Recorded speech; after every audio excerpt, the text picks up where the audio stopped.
ang mga pinakamainit na balita ngayong tanghali. Mga miyembro ng LGBTQ at mga pulis nagkagirian sa kilos protesta sa Maynila. Mga minimum wage earners na makabibili ng 20 pesos kada kilong bigas, target pang paramihin ng Department of Labor and Employment. Chinese national na hinihinalang miyembro ng Triad at supplier umano ng illegal na droga sa Metro Manila, arestado. Sa MBC TV correspondents, bagong silang na sanggol itinapon sa isang basurahan sa Baguio City. Sa MBC TV Sports, Oklahoma City Thunder ipinarada ang kauna-unahang championship trophy. At sa Showbiz Spotted, Jessie J nagpapagaling na matapos sumailalim sa breast surgery.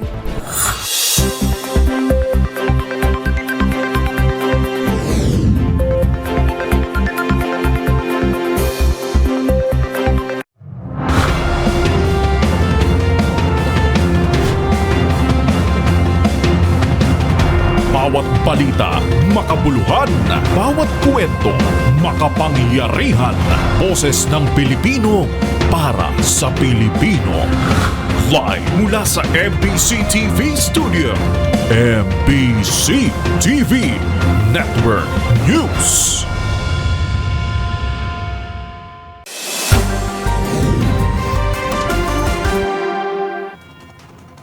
Pilipinas, una sa ating mga balita. Naging tensyonado ang kilos protesta ng LGBTQ community sa bahagi ng Recto, Maynila.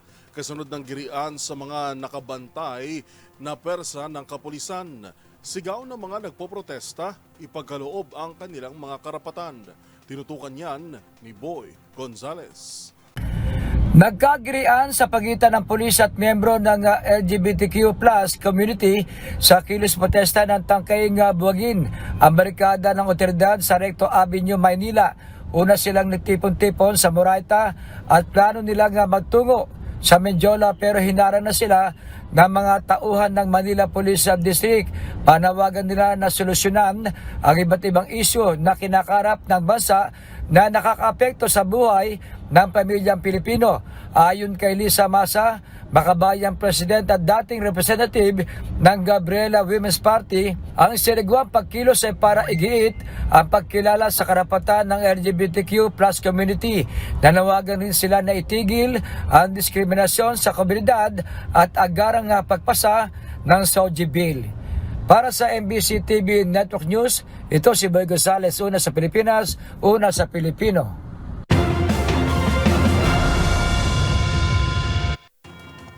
Nanindigan naman ang Philippine National Police na wala itong sasantuhin sa oras na mapatunayan ang alegasyon na sangkot ang kanilang mga kabaro sa mga nawawalang sabongero noong 2021 pa. Batay sa testimonya ng isang whistleblower, nasa 20 opisyal umano ang damay sa kontrobersya. Narito ang report ni Edniel Parosa. Wala umanong sasantuhin ang pambansang pulisya kahit may nadadawit silang tauhan sa kaso ng 34 na nawawalang sabongero.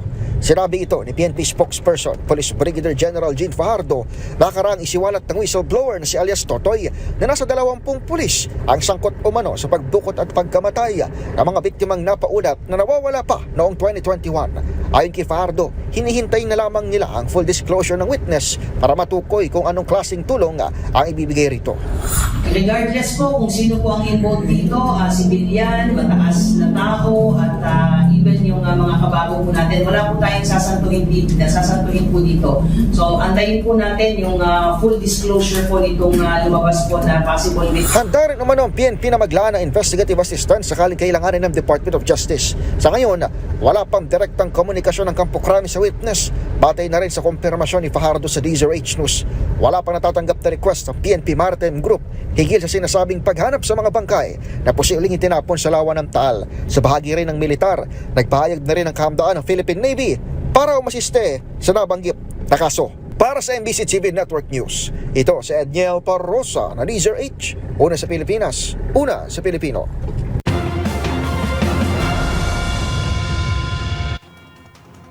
Sa kaugnay na balita, go signal na lamang ng Department of Justice ang hinihintay ng Philippine Coast Guard o PCG para lusungin ang lawa ng Bulkang Taal na siyang sinasabing dump site ng mga nawawalang sabungero.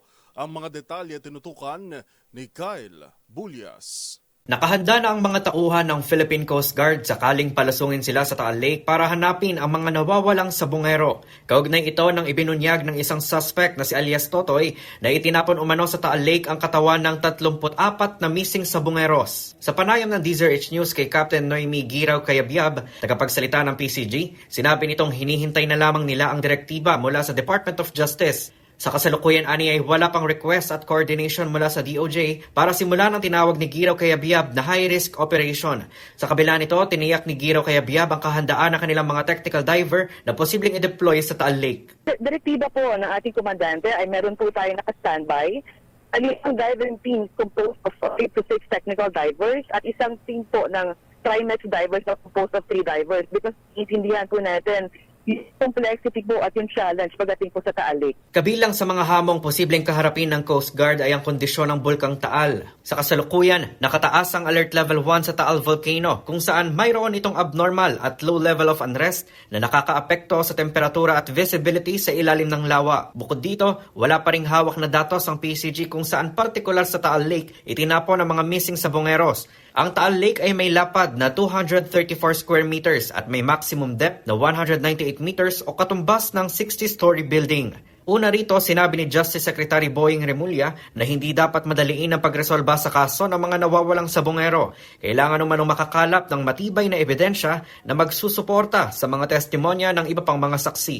Para sa MBC TV Network News, ito si Kyle Bulyas ng DZRH. Una sa Pilipinas, una sa Pilipino.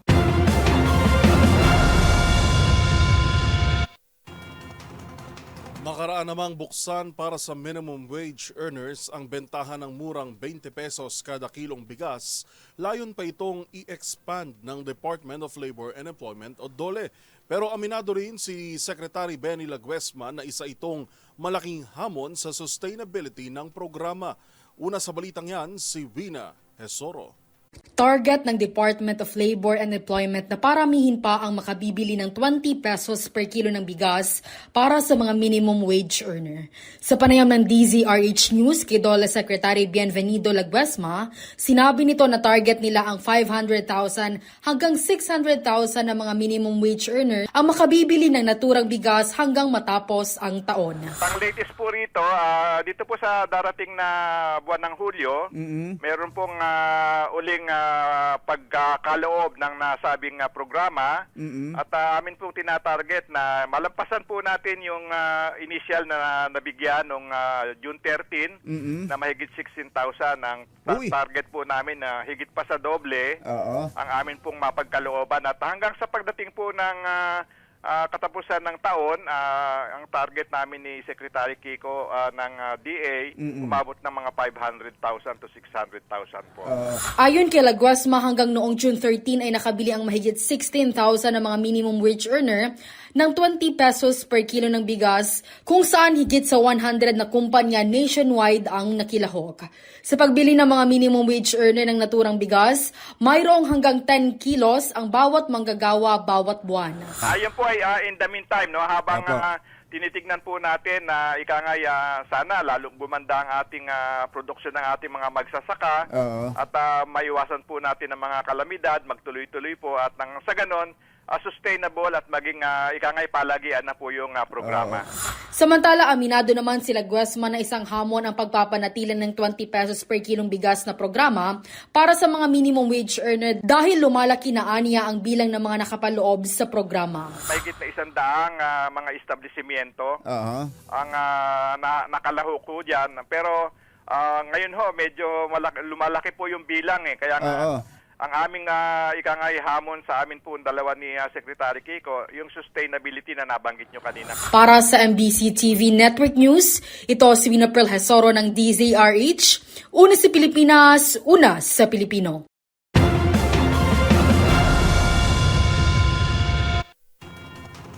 Samantala, tutol ang Council ng mga biktima ng War on Drugs sa hiling ng kampo ni dating Pangulong Rodrigo Duterte sa International Criminal Court o ICC na interim release o pansamantalang paglaya. Ayon sa Principal Counsel na si Paulina Masida, malalagay sa panganib ang mga biktima kung papayagan ang paglaya ng dating Pangulo. Iginit ng Counsel na dapat gumawa ng hakbang ang korte para mapangalagaan at matiyak ang kaligtasan ng mga biktima at witness. Sa paraang nakadetine si FPRRD, makatitiyak kumano ang ICC na haharap ito sa paglilitis sa kanyang kaso.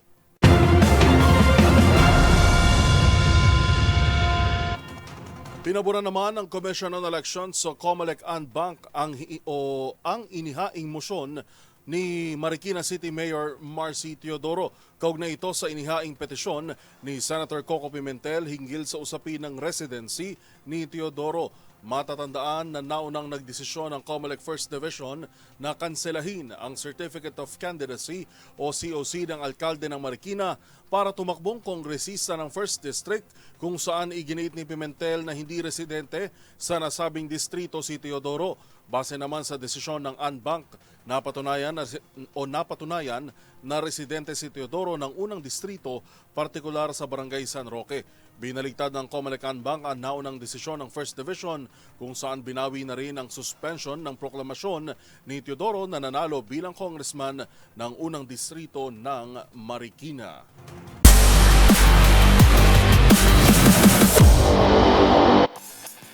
Sa mundo ng basketball, ipinagdiwang ng bagong NBA champions na Oklahoma City Thunders ang kanilang tagumpay kasama ang kanilang mga taga-suporta sa isang championship parade. Ang mga pangyayari tutukan sa report ni Matchpoint, Millie Borja.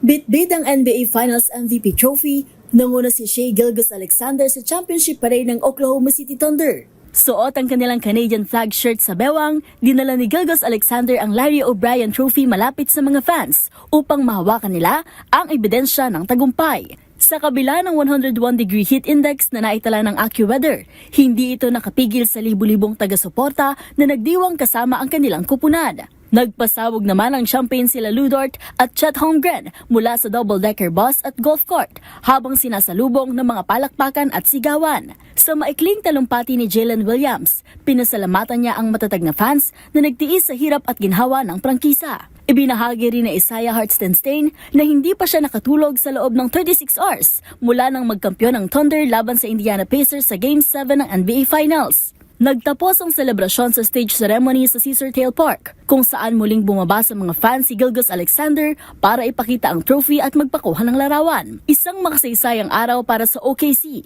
hindi lang para sa koponan, kundi para sa buong komunidad na matagal nang naghintay ng ganitong tagumpay.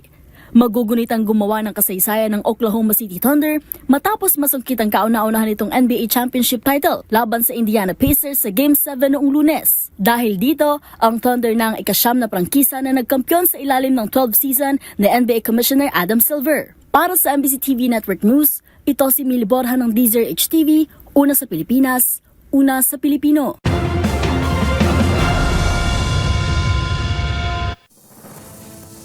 Narito mga balitang dapat ninyong abangan. Chinese national na hinihinalang supplier ng illegal na droga sa Metro Manila, timbog sa MBC TV Global Special Tribunal laban sa umano'y war crimes ng Russia, kasado na. At sa showbiz spotted Blackpink, may patikim na sa kanilang Deadline World Tour.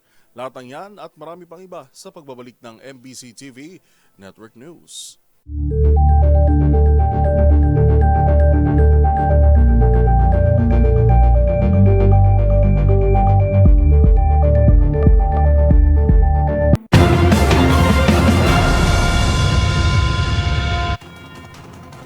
Sa kulungan ang bagsak ng isang Chinese national na hinihinalang miyembro ng triad at hinihinalang supplier ng illegal na droga dito sa Metro Manila.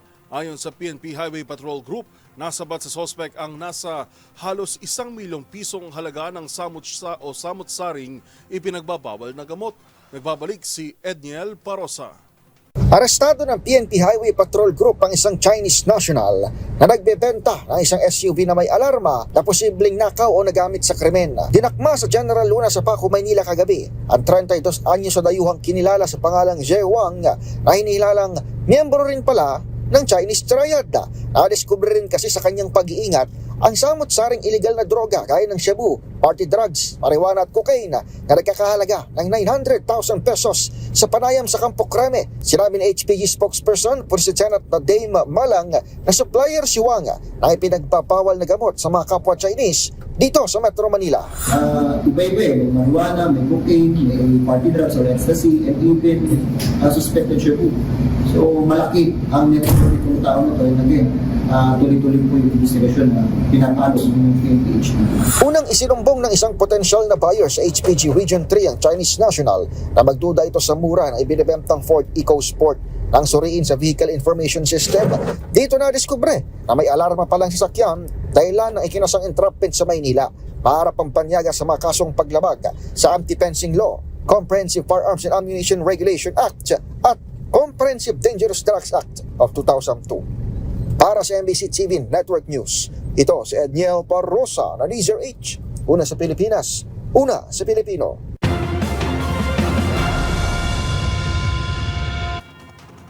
Tiniyak naman ni House Spokesperson Princess Abante na welcome pa rin si Vice President Sara Duterte sa Kamara kung mapagdedesisyonan nitong dumalo sa State of the Nation address ng Pangulo sa Hulyo. Para kay Abante, mahalaga rin itong simbolo ng pagkakaisa bilang paghahanda sa mga susunod na hakbang ng Administrasyong Marcos Jr. Narito ang ulat ni Milky Regunan. Welcome si Vice President Sara Duterte sa Kamara sakaling magdesisyon na dumalo pa rin sa ika-4 na State of the Nation Address ni Pangulong Bongbong Marcos sa July 28. Ayon kay Attorney Princess Abante, spokesperson ng Kamara, iginagalang ng Kamara anuman ang desisyon ni VP Sara pumunta man o hindi sa SONA. Sabi ni Abante, tradisyonal na dapat dumadalo sa SONA ang Vice Presidente pero hindi anya mapipilit kung nakapagdesisyon na siya na hindi dadalo. Protocol at bahagi ng tungkulin ng Vice Presidente ang pagdalo sa SONA at maganda sana nakaisa si VP Sara ng mamayan na makikinig sa SONA ng Pangulo. Narito si Attorney Princess Abante, spokesperson ng Kamara. Welcome naman din talaga natin ang kanyang pag-attend, no? Kasi maganda yan para sa ating bansa na makita na lahat ay ready na makinig kung saan tayo papunta sa susunod na termino ng ating mga opisyales sa panibagong taon na hinaharap ng ating administrasyon, sa mga programa na pwede nating masuportahan para sa bagong Pilipinas sa pangunguna ni Presidente Bongbong Marcos. We would welcome, I believe, because she is the Vice President. Matatandaan kinumpirma ni House Secretary General Reginald Velasco, nag-abiso na ang Office of the Vice President na hindi na naman dadalo si VP Sara. Ito ay bago pa man ipadala ng tanggapan ni Velasco ang mga imbitasyon sa mga dadalo sa SONA sa July 28. Sa kabila ng desisyon ni VP Sara, sinabi ni Velasco, naka-reserve pa rin sa kanya ang upuan sa VIP Gallery at naglaan din sila ng holding area para sa kanya at sa kanyang mga staff. Para sa MBC TV Network News, ako si Milky Regunan, una sa Pilipinas, una sa Pilipino.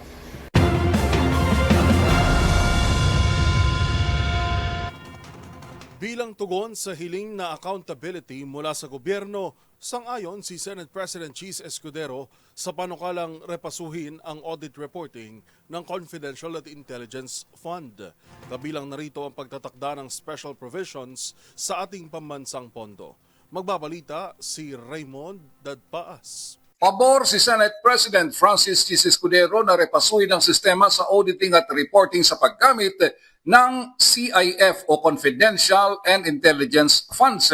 Para kay Escudero, panahon na upang lalo pang pag-usayin ang umiiral na sistema para sa naisin na transparency at accountability ng mga opisyal ng gobyerno. Ang kailangang repasuhin ay ang Joint Memorandum Circular ng Commission on Audit at Department of Budget and Management na nilagda noong 2015. Itinakda nito kung saan maaring gamitin ang CIF at kung paano ang sistema ng reporting nito. Mahalaga ito ngayon batay sa mga investigasyon na isinasagawang napanood ng lahat kung paano ang paggamit ng CIF. Ang tinutukoy ni Escudero ang ginawang investigasyon ng Kamara de Representantes sa umunoy mapang-abusong paggamit ni Vice President Sara Duterte sa 612 billion pesos na CIF ng Office of the Vice President. Ganon din ang CIF ng Department of Education noong 2022 at 2023 na kanyang pinamunuan bilang kalihim. Isa ito sa mga 7 articles of impeachment na isinumite ng Kamara de Representantes na batayan ng kinakaharap na impeachment case ni Vice President Sara Duterte. Matatanda na sa ginawang pagdinig sa Kamara de Representantes ay nalantad kung saan at kung paano ginamit ang mga CIF. Dito na bulgar ang pangalan ng mga beneficiaries na katulad ng mga chichirya, pastries, cakes at mga pangalan na wala sa record ng Philippine Statistics Authority o PSA. Sa answer ad cautelam ni VP Sara sa impeachment court, nanindigan ito na wala pang pinal na desisyon na nagdideklarang illegal, hindi makatarungan at mapang-abuso ang paggamit niya ng confidential and intelligence fund. Para sa MBC TV Network News, ito si Raymond Advaz ng DZRH, una sa Pilipinas, una sa Pilipino.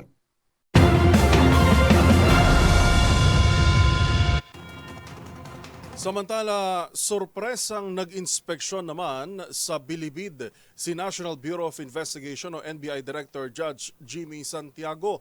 Kaugnay na balitang yan, nakatutok live si Giselle Ricafort. Giselle, may nakita bang VIP na kubol si NBI Director? Good news naman, Yuel, dahil batay sa pag-iikot ng ni NBI Director Jaime Santiago ay sumusunod naman sa patakaran yung bawat selda dito walang VIP treatment. Dito nga sa sorpresang pag-iinspeksyon ni NBI Director Jaime Santiago sa kanilang detention facility sa New Bilibid Prison sa Muntinlupa City para tiyakin daw yan na walang ang VIP treatment sa sinumang detainee, lalo na yung mga high profile partikular na ininspeksyon ni Santiago itong Building 14 kung saan unang ikinulong si dating Congressman Aimee Tevez. Binisita ni Santiago yung mga selda at personal na tinanong yung mga detainee dito ng kanilang sitwasyon, kabilang kung meron bang pangaharas, pananakit o VIP treatment, mga bagay na hindi naman daw nila nararanasan. Kasama sa mga kinumusta ni Santiago ang kapatid ni dating Bamban Tarlac Mayor Alice Guo na si Sheila Guo na nahuli sa Indonesia noong August 2024. Ayon kay Warden Wilmar de Ramos, 116 lamang yung mga kapasidad nitong Building 14 pero 228 yung mga detainee rito, 80% ay pawang mga dayuhan. Kabilang sa mga nakakulong dito yung mga POGO worker at yung mga naaresto ng Bureau of Immigration na dito dinadala sa pasilidad ng NBI. Kaya humihiling na raw si NBI Director Santiago sa BI na paspasan yung deportasyon para mapaluwag yung kanilang pasilidad. Pakinggan natin ang direktor ng NBI. Dito raw sa NBI ay VIP treatment, yung mga high profile cases, no? Pinatunayan ko lang sa inyo, wala. Anong magkakaroon ng VIP treatment dito? Masikip na nga ang lugar namin Okay, but then, ayun, tinatanong ko naman yung mga preso, kung meron silang pinagseselosa na may VIP treatment, wala naman daw. Pantay-pantay ang treatment sa kanila, kung ano pagkain ng isa, lahat yun ang pagkain. So, we respect yung Ito si Giselle Ricafort para sa DZRH, una sa Pilipinas, una sa Pilipino. Maraming salamat, Giselle Ricafort.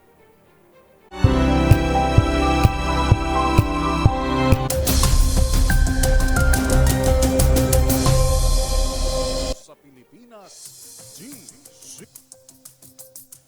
Samantala, ulat panahon naman tayo. Tag-ulan man, mainit at maalinsangang panahon pa rin ang bubungad sa karamihan ng ating mga kababayan. Ngayong Huwebes, epekto ng limitadong bugso ng habagat at Intertropical Convergence Zone o ITCZ. Dahil sa southwest monsoon, asahan pa rin ang mga kalat-kalat na pagulan sa Zambales, Bataan, Occidental Mindoro, gayon din sa Palawan, lalo na sa Kalayaan Islands. Habang ITCZ naman ang kasalukuyan nagpapaulan sa silangang bahagi ng Mindanao, kabilang ang Surigao Provinces, Davao Oriental, Davao de Oro at Davao Occidental. Batay sa latest satellite image mula sa Pag-asa, unti-unti nang lumalayo ang binabantayang tropical depression o bagyo mula sa ating area of responsibility.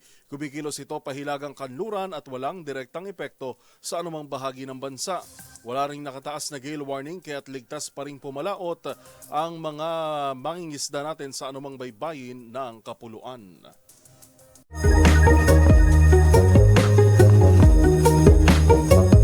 Natulog ng hapon at nagising ng gabi. Masakit sa ulo at tiyak ikay mapapakamot ulo. Maikling oras lang kung susumahin pero parang mahabang panahon na ang lumipas. Kung relate ka, alamin na des. Lungkot at pagkalito matapos gumising, may paliwanag nga ba? Itong phenomenon na kung tawagin ay post-nap sadness o sleep inertia. Tumutukoy ito sa pagkalutang, pananamlay at di maipaliwanag na lungkot na karaniwang tumatagal ng 30 minuto hanggang 1 oras matapos gumising. Batay sa National Institutes of Health, may kinalaman ito sa build-up ng chemical na adenosine sa ating utak na siyang responsable sa pag-regulate ng tulog. Iniuugnay din ito sa pagkaantala ng circadian rhythms o body clock, dahilan para maapektuhan ng mood, energy at emosyon ng isang individual. Ika nga nila, sleep is life. Pero paalala ng mga eksperto, mahalaga din ang tamang timing. Huwag masyadong late sa hapon at siguraduhin hindi ito lalampas ng 30 minuto. Tandaan, mas makulay ang mundo kung anumang hiwagas sa pag-ikot nito. Ako po si Arnold, nagpapaalalang sa kalaman ay walang labis, magsaliksik para siguradong alam na this. Nakatakda namang bumuo ng isang special tribunal ang Ukraine at European Council laban sa Russia kaugnay ng war crimes umano kontra Ukraine, habang na-rescue naman ang nasa mahigit 200 foreign nationals sa Myanmar mula sa isang scam call center kabilang ang ilang mga Pinoy. Ang mga balita mula sa ibayong dagat tinutukan sa Global Headlines Report ni James Galange. Lumagda sa isang kasunduan ng Ukraine at human rights body ng European Council para bumuo ng isang special tribunal para sa mga senior officials ng Russia upang kilatisin ang mga naging umano'y war crimes nito kontra Ukraine. Ayon kay Ukrainian leader Volodymyr Zelensky, isaan niyang malaking hakbang ito na mapanagot at bigyang hustisya ang mga ginagawang pagmamalupit ng Russia. Layon din ng naturang tribunal na tulungan ng International Criminal Court o ICC para imbestigan ng ilan pang legal gaps ng prosecution. Matatanda ang dati ng sinilbihan ng warrant of arrest si Russian President Vladimir Putin dahil sa illegal na pagdedeport ito ng mga batang Ukraine papunta sa kanilang bansa at isailalim sa tinatawag na Russify. Sa iba pang balita, na-rescue naman ng mga otoridad ang nasa higit 200 foreign nationals na illegal na nagtatrabaho sa isang scam call center sa Eastern Myanmar.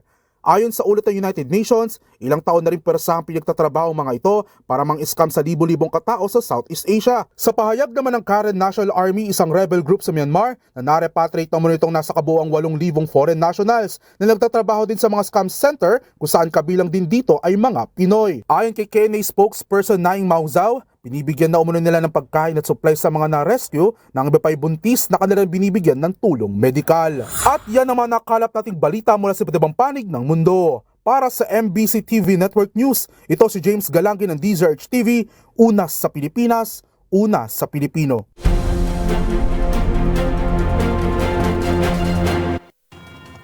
Samantala, matinding perwisyo naman sa mga motorista at commuter ang tila dagat ng basura na isang linggo nang nagkalat sa kahabaan ng rekto sa Maynila. Nag-usad pagong tuloy ang trapiko dahil sa isang lane ang nadadaanan. Magbabalita si Boy Gonzales. Ilang araw na lang bago bumaba sa pwesto si outgoing Manila Mayor Hani Lacuna Pangan, basura pa rin ang nirereklamo ng mga residente sa lungsod. Sa Divisoria, sa kaba ng Recto Avenue mula Dagupan Street hanggang Asuncion. Sa Tondo side, usad pagong ang daloy ng sasakyan dahil sa tambak na basura sa kalsada sa Binondo side. Isang lane na lamang ang nadadaanan ng motorista dahil sa nagmistulang dagat ng basura ang kalsada. Ayon sa isang driver ng jeep, hirap na sila sa biyahe, hindi na sila kumikita dahil sa basura na nagkalat at nababalam ang kanilang biyahe. Nararamdaman namin sa hirap na una ang biyahe dito, halos hindi na kami kumikita. Nabubulok na ho kami rito, na hindi na ho kami makagalaw. Paano ba ho gagawin namin? Isang hamak na hampas lupa lang kami. Nahihirapan na ho kami sa biyahe. Wala kaming paglagyan. Paano ba ho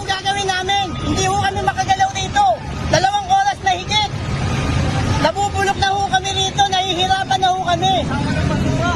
Dahil sa basura.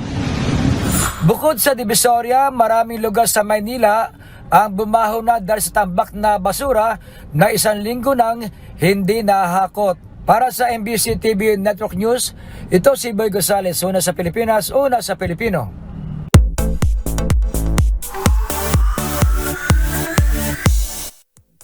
Sa mundo ng K-pop, napuno ng excitement ang blinks of fans ng global sensation Blackpink all over the world.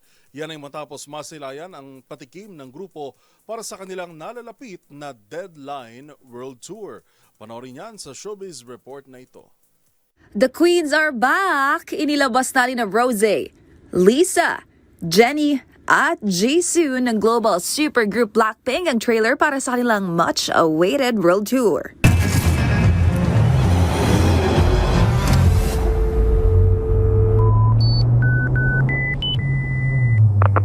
Agad namang na-excite ang Blinks all over the world na muling masilayang magkakasama ang girls. Pinamagat ang Deadline ang kanilang concert tour na nakatakdang mag-kick off sa July 5 and 6 sa Goyang Stadium sa South Korea. At sa first show nga, may ilalabas din daw new song ang Blackpink for the first time matapos ang halos 3 taon ayon sa YG Entertainment. Sa ngayon, one thing's for sure, excited ng Philo Blinks sa pagbabalik ng How You Like That hitmakers para sa kanilang 2-day sold-out concert sa November 22 and 23 sa Philippine Arena. Kung matatandaan, sa kaparehong venue din huling nagtanghal ang grupo bilang bahagi naman ng kanilang Born Pink World Tour noong March 2023.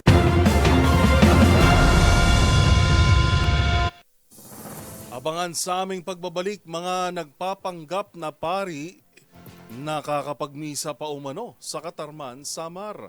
Sa MBC TV Sports, Filipino Jiu-Jitsu athlete, kampiyon sa Asian IBJJF Championships sa Japan. At sa Hoy Bawal Yan, parusa para sa illegal parking. Ano nga ba? Yan at marami pang iba sa pagbabalik ng MBC TV Network News.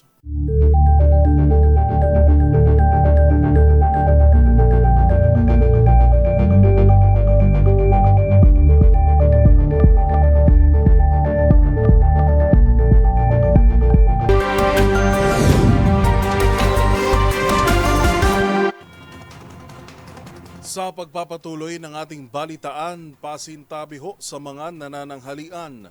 Isang bagong silang na sanggol ang natuklasang isinako at itinapon sa isang basurahan sa Baguio City. Yan at ang mga rumarapidong balita mula sa probinsya, hatid ng iba't ibang istasyon sa ilalim ng MBC Media Group.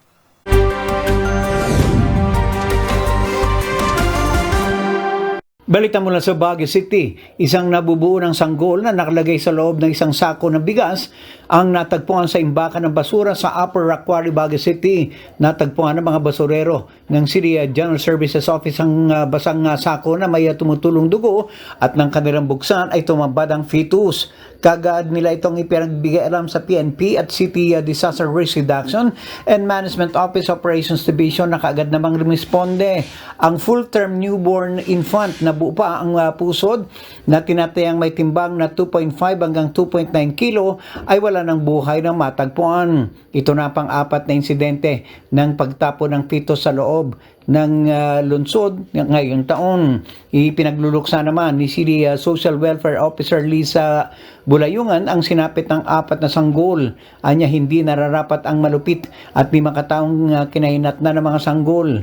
Dahil dito nanawagan sa mga ina at magulang na nakararanas ng pregnancy dilemma o problema sa pagdadalang tao na iwasang humantong sa 5 kataong pagkitid sa buhay at pagtapon kung saan sa kanilang sanggol. Para sa MBC TV Network News, ito si Romy Gonzales, una sa Pilipinas, una sa Pilipino. Nananawagan naman ang Vicar General ng Diocese ng Katarman, Monsignor Gaspar Balarite, na maging alerta at mapagmatsyag laban sa mga nagpapakilalang mga pari na ginagamit ang Katoliko.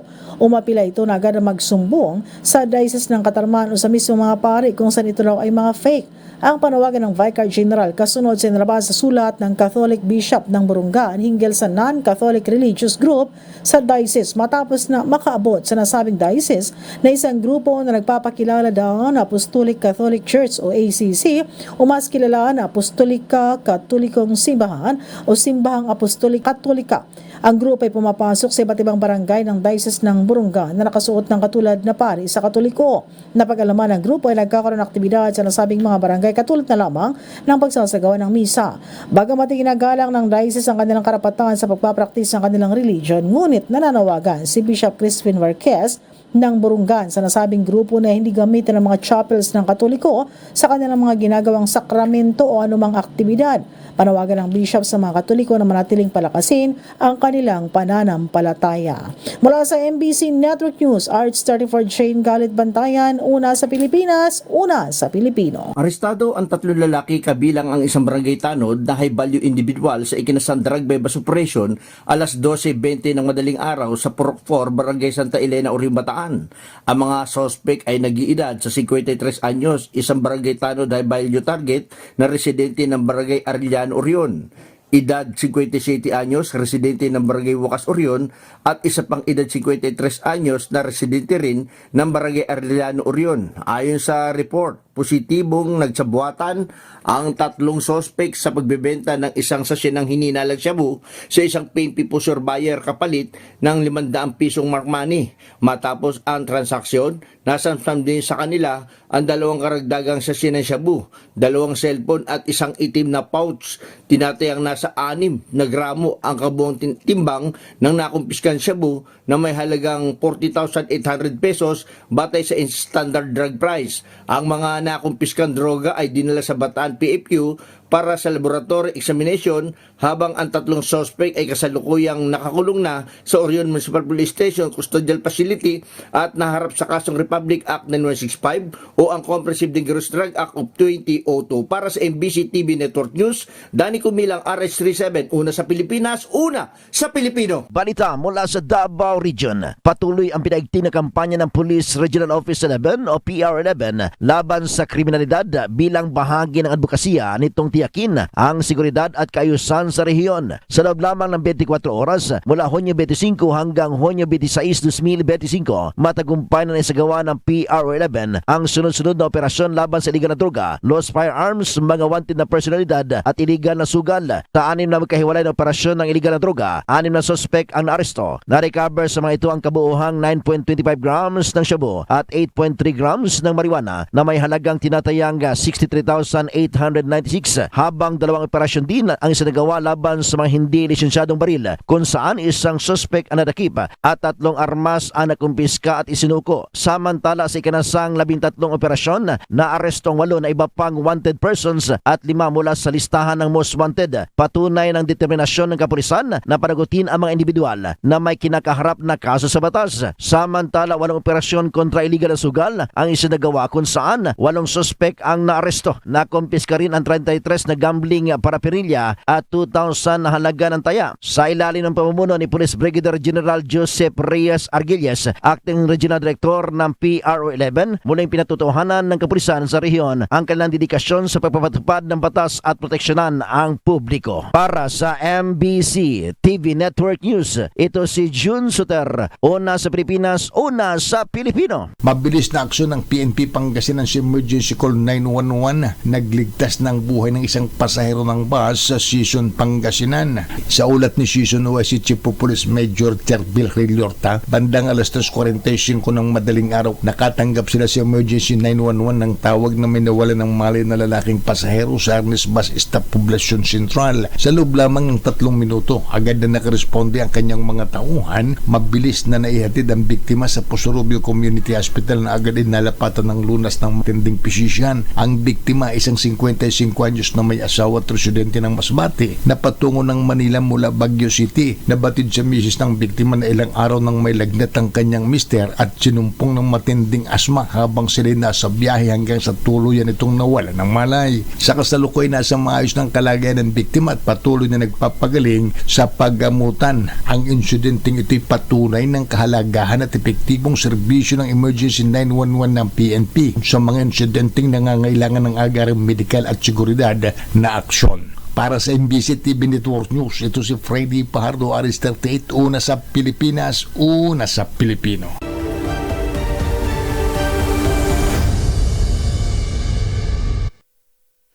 Tuloy-tuloy ang isinasagawang operasyon ng MMDA Special Operations Group o Strike Force sa ilang kalsada sa Metro Manila laban sa illegal parking, kung saan bukod sa natiketan ay natow pa ang ibang mga sasakyan.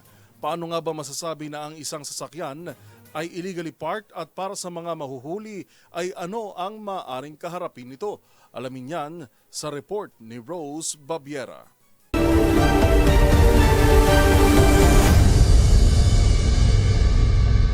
Isang illegal parking sa mga karaniwang problema sa mga kalsada, kung saan ang mga hindi tamang nakaparke na sasakyan ay nakapagdudulot minsan ng abala, hindi lamang sa mga kapwa may sasakyan, kung hindi pati na rin sa mga pedestrian. Kaya sa mga ikinasang operasyon ng Metropolitan Manila Development Authority o MMDA, maraming sasakyan ang nasampulan dahil sa paglabag sa illegal parking. Masasabi kasing illegal na nakapark ang sasakyan kung ito ay nakahinto sa mga lugar na may nakalagay na no parking sign at mga pribadong kalsada na may ipinatutupad na parking rules.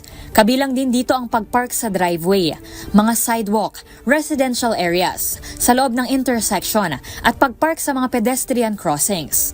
Kabilang ang mga footbridge at ilan pang mga major national roads. Bawal din ang pagpark ng at least 4 meters na malapit sa fire hydrant o fire station entrance. Ang mga lalabag dito ay maaaring humarap sa multa o impoundment ng sasakyan. Para sa attended illegal parking, pagmumultahin ng driver ng 1,000 piso para sa lahat ng offense. Para naman sa mga sasakyang illegal na nakapark kung saan wala roon ang driver o unattended illegal parking, ay maaaring maharap sa 2,000 multa para sa lahat ng offense, kasama ang pag-impound sa naturang sasakyan. Samantala, ang mga isinasagawang paglilinis ng kalsada ng MMDA ay bahagi ng kanilang paghahanda sa pinaplanong rehabilitasyon ng EDSA ngayong taon. Kung mayroon pa kayong nahuling ipinagbabawal na akto, o kaya naman ay mayroon kayong reklamo, itag nyo kami sa DZRH. Hoy! Bawal yan!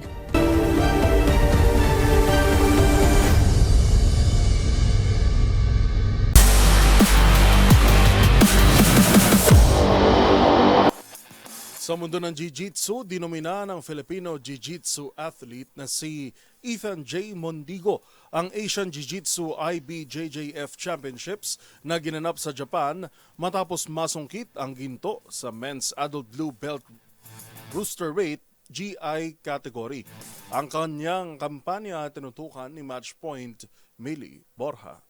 Nagdingning ang Filipino Jiu-Jitsu athlete na si Ethan J. Mondigo matapos magkampiyon sa Men's Adult Blue Belt Roosterweight G category sa Asian Jiu-Jitsu IBJJF Championships na ginanap sa Chiba, Japan. Tinanghal na kampiyon si Mondigo laban sa 28 na iba pang katunggali sa kategorya matapos tuluyang tapusin ang final match sa loob ng 10 segundo gamit ang isang footlock. Nasungkit ni Song Jinbei ng South Korea ang silver, habang nagtala naman ng bronze sina Sun Bunhong at Watanabe Yukito ng Japan. Para sa MBC TV Network News, ito si Millie Borja ng DZRH TV, una sa Pilipinas, una sa Pilipino.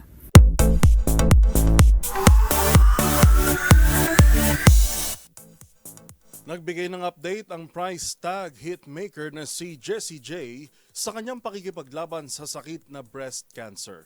Ang English singer-songwriter na operahan na sa kanyang dibdib. Narito ang Showbiz Report. Nagpapagaling na ang English singer na si Jessie J matapos sumailalim sa breast surgery. Magunita na early this month, ibinunyag ng price tag hitmaker na na-diagnose siyang may breast cancer. I've now been at the hospital for 6.5 hours and I'm still waiting to go down to the theater. Sa Instagram nga ibinahagi ni Jessie ang ilang kuwang larawan at videos habang nasa ospital kasama ang basketball player partner na si Shannon Coleman at kanilang anak na si Sky. Special mention din at pinasalamatan nito ang kanyang mga doktor at nurse, kaya hindi ng pamilya at kaibigan na bumisita sa kanya. Agad namang bumuhos ang suporta at get well soon messages para sa mga awit. Sa ngayon, nakauwi na raw ang singer sa kanilang tahanan at naghihintay sa resulta ng operasyon. Para sa MBC TV Network News, ito po ang Showbiz Angel, una sa Pilipinas, una sa Pilipino.